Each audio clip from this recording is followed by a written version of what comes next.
C'est pour cela que je te répète cette phrase. Notre vie reflète nos vraies valeurs. Aujourd'hui, que fais-tu dans ton quotidien? Quelles sont les activités qui t'inspirent? Quels sont les objets qui t'entourent? Qui t'inspire?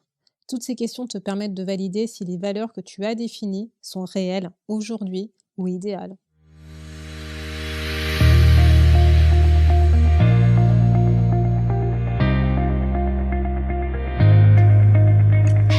Bonjour à tous et à toutes, vous êtes sur le podcast Le quart d'heure d'Inspire Action. Moi c'est Waifa, votre coach en transformation de vie.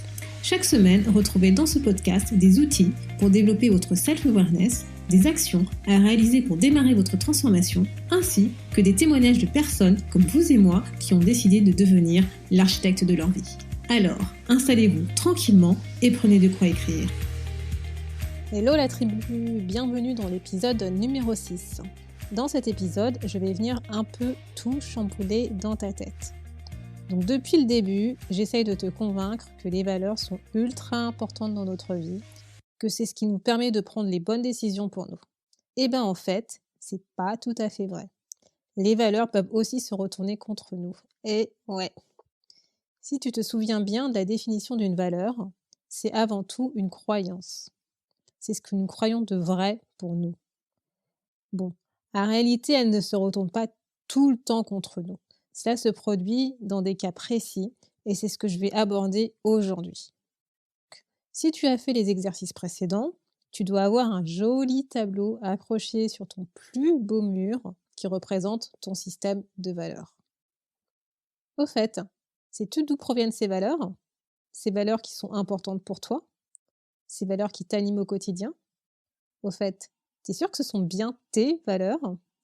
Bah ouais, nos valeurs sont issues de notre expérience passée, de notre éducation, de notre entourage. Et parfois, il se peut qu'une valeur importante pour toi soit en réalité une valeur importante pour une personne de ton entourage et qui te l'a inculquée. Par exemple, nos parents ou nos professeurs.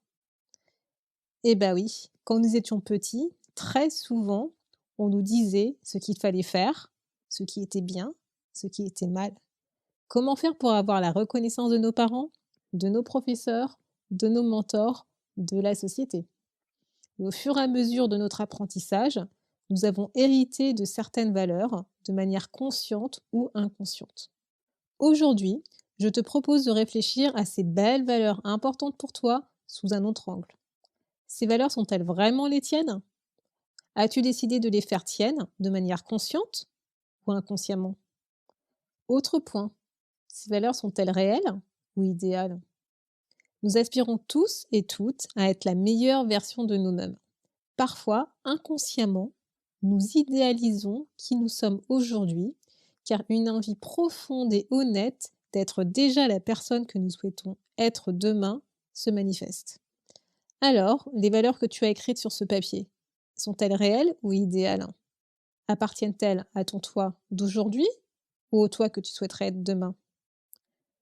Je me souviens quand j'avais fait l'exercice d'identifier mes valeurs, j'avais hésité sur un ensemble de valeurs autour de la conformité, respect des règles, des traditions. De par mon éducation et les expériences passées, j'avais à l'époque un très fort penchant pour le respect des règles, obéir aux instructions données, que ce soit celles qui provenaient de mes parents, de mes professeurs. C'était le respect des lois, des procédures en entreprise, etc.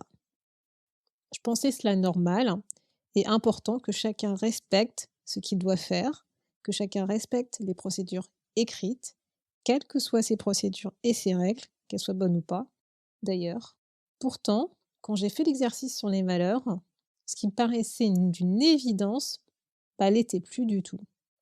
Quand j'ai fait cet exercice et que je suis tombée sur ces mots, conformité, respect des règles, tradition, je me suis remémoré plusieurs fois où je n'avais pas respecté les règles, où j'avais transgressé ces règles, notamment quand j'étais plus petite et que je me faisais gronder par mes parents. D'ailleurs, quand j'en ai parlé à ma mère de cette époque, elle m'a confirmé que je ne respectais pas du tout les règles. Au contraire, j'adorais dépasser ces règles. Et c'est là que je me suis rendu compte que ces valeurs étaient certes importantes à un instant de ma vie, mais qu'elles ne faisaient plus partie de mon top 10. En creusant un peu plus cette réflexion, je me suis rendu compte que j'avais fait mienne ces valeurs à un moment de ma vie où j'avais obéi à des règles, à des lois, à des traditions, et que j'avais été récompensée. Et donc, en fait, mon enfant intérieur, en moi, était super contente.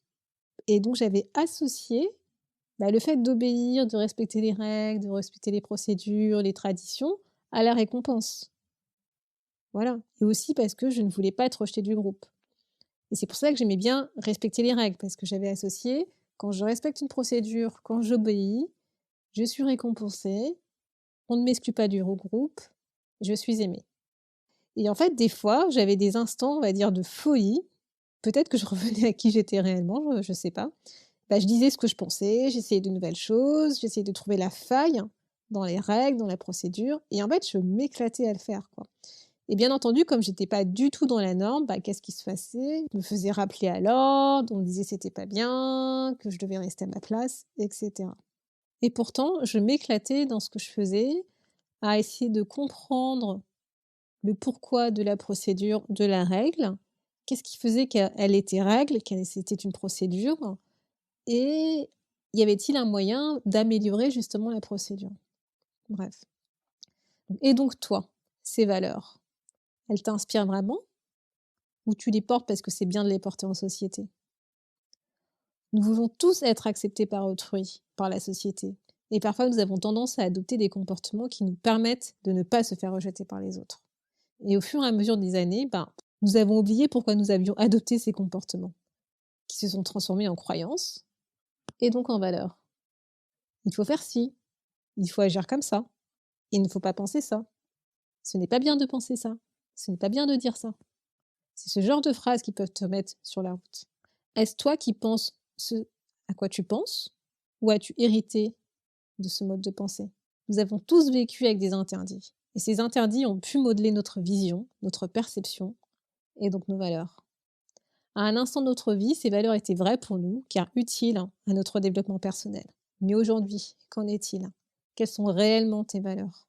Par ailleurs, si tu écoutes ce podcast aujourd'hui, c'est que tu as une envie de devenir une meilleure version de toi, j'imagine, que tu aspires à un idéal de vie.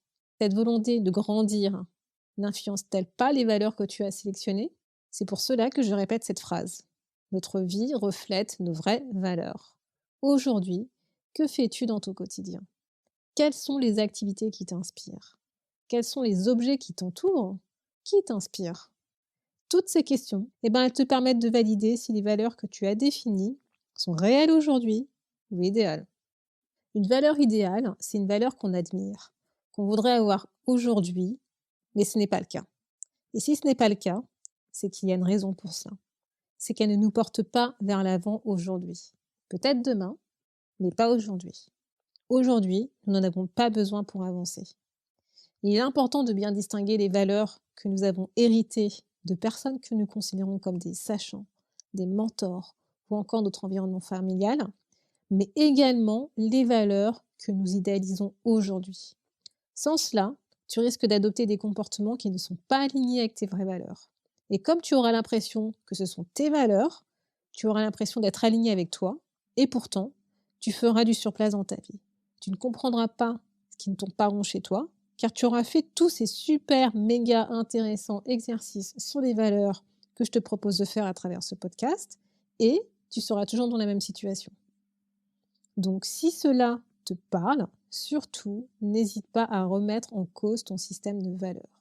Il évolue avec le temps. Nous ne sommes pas des objets inanimés. Nous avons des émotions, nous avons des sentiments. Nous vivons des expériences qui modèlent ce système de valeurs. Les valeurs que nous choisissons représentent une partie de notre identité, de notre personnalité. D'ailleurs, par exemple, tu avais probablement certaines valeurs quand tu étais enfant, qui ont évolué avec le temps, j'imagine. Et sûrement que si tu comparais ton système de valeurs aujourd'hui à celui de toi quand tu avais 10 ans, il serait complètement différent. Donc, pour cette semaine, ce que je te propose de faire, c'est de reprendre la liste de tes valeurs et de réfléchir à quelques questions pour challenger ce système de valeurs. Par exemple, ma vie actuelle reflète-t-elle les valeurs que j'ai sélectionnées? Quelles sont les expériences, les actions, au quotidien qui me permettent de confirmer ou d'infirmer ces valeurs? Qui autour de moi a cette valeur? Ai-je hérité de cette valeur de ma mère, de mon père, d'un professeur, d'un mentor, d'une personne que j'idéalise? Comme à son habitude, n'hésite pas à aller télécharger la fiche challenge de cet épisode. Système de valeurs, comment le challenger? Tu trouveras cette fiche à l'adresse wefabagidi.com/podcast-6. Et si tu as des questions sur ce sujet ou un autre d'ailleurs, n'hésite pas à m'écrire. Je me ferai un plaisir de répondre à tes questions.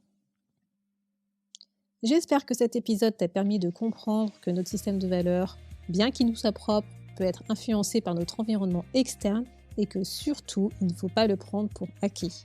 Nous devons régulièrement revoir ce système qui évolue avec le temps et nos expériences de vie. Il ne faut pas oublier que nous sommes un animal social, nous sommes influencés par les autres personnes qui nous entourent.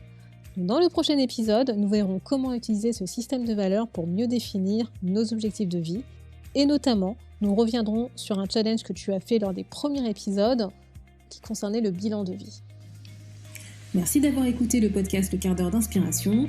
On se retrouve la semaine prochaine pour un nouveau challenge.